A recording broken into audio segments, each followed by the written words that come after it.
In that specific situation, he should be suspended. I don't think any school should suspend you based on your hair. It's it's a natural thing. It is a representation of who you are. But I do think that when you start to come into what you can do in the private sector, you're going to start to get some pushback for that.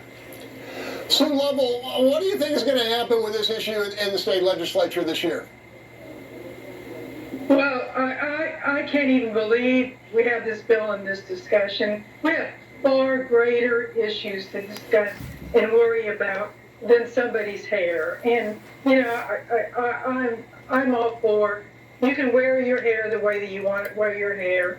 I'm more concerned about if you're going to get a good education, you're going to be able to go back to school, you have enough funding, and I think that's what everybody should be more concerned about, is the funding of the schools, how effective they are, than somebody's hair. Jasper Sherry, you know as well as I do, issues like this can draw a lot of ink, meaning lots of stories, lots of coverage. What do you think?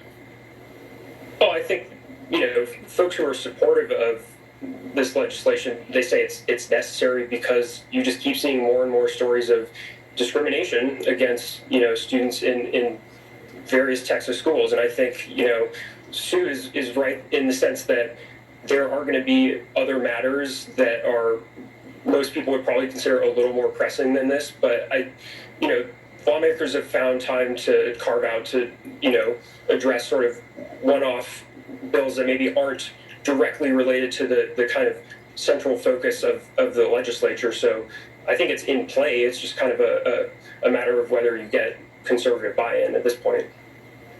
Bill Kim, I'm guessing it's going to be the big educational groups like the School Board Association, Superintendent's Association, who will decide whether something like this passes.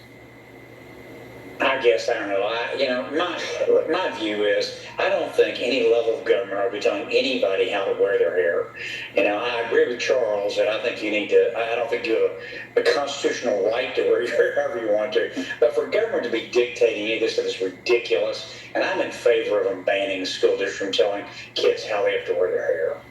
All right, we're going to leave it there. Still ahead with use